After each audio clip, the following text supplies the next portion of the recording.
Bon, les bases, je pense qu'on peut passer rapidement là-dessus. Juste pour vous dire que, en fait, qu'est-ce qui se passe dans le cœur d'une étoile? Vous l'avez vu, Jean-Pierre Luminet vous en parlait, il y a des réactions nucléaires, donc c'est important qu'on en parle. La première de ces réactions nucléaires, c'est 4 atomes d'hydrogène vont donner un atome d'hélium, plus des photons, plus des neutrinos. Hein? Il faut environ 10 millions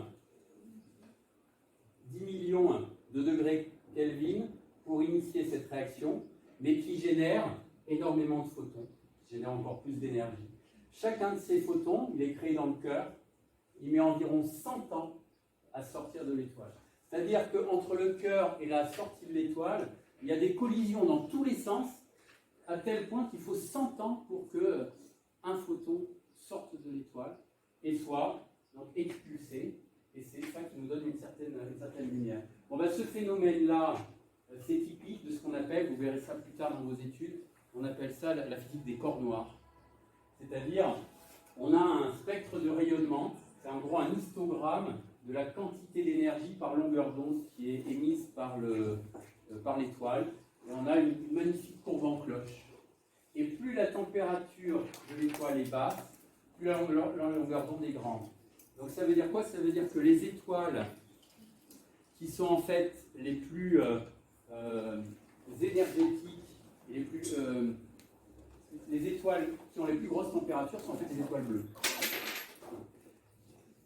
Alors, je vais avancer. Vous avez tout un panel évidemment d'autres réactions nucléaires. Donc hydrogène donne hélium, hélium donne carbone-oxygène, carbone donne magnésium, oxygène donne silice, silice va donner fer, jusqu'au fer.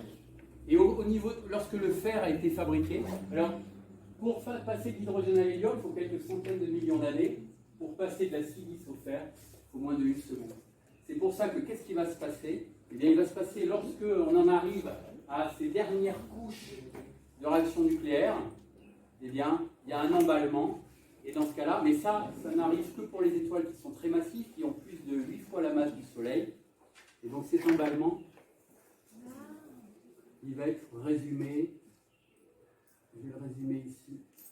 Alors il y a 2 cas. Pour les étoiles qui ont des masses entre 8 et 25 fois la masse du Soleil, on a ce qu'on appelle un effondrement de type supernova. Mais la supernova ne va pas créer un trou noir, elle va créer un pulsar. Et donc c'est ça, le pulsar, c'est celui qui avait été découvert en 68 par Jocelyn Bell. Voilà ce que c'est un pulsar. C'est le cœur, vous avez vu, hein, quand une étoile s'effondre, à partir d'une supernova, il y a d'un côté l'enveloppe, qui devient une nébuleuse, et le cœur qui s'effondre.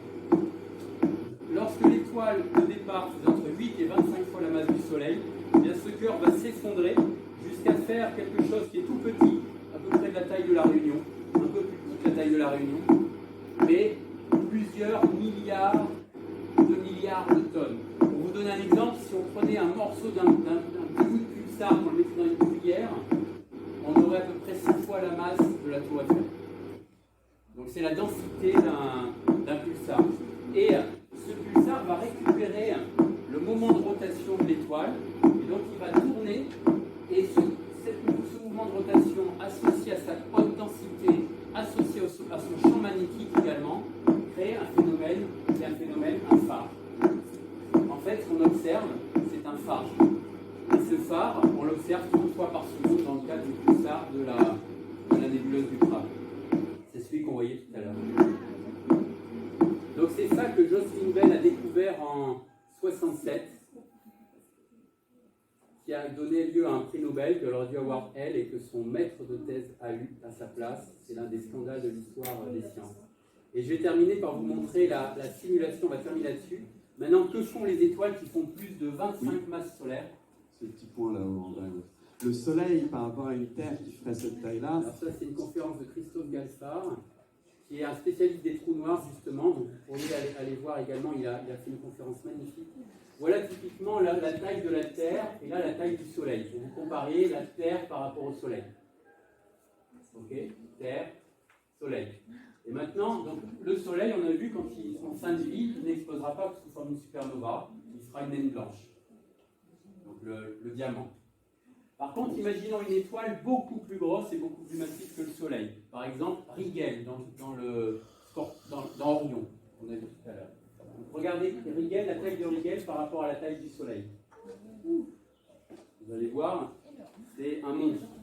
C'est un monstre. Et Rigel, dans quelques dizaines de milliers d'années, qu'est-ce qu'il va devenir?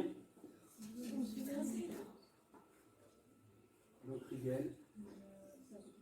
Voilà, explosion de Rigel.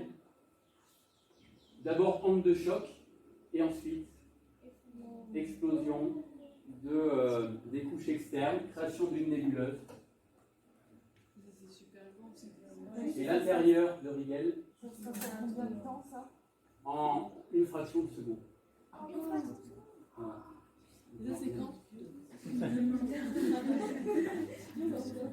Donc voilà, et donc là, je vais pas, on fera un cours dédié au trou noir, hein. Mais donc les étoiles qui font plus de 25 fois la masse du Soleil, voilà leur fin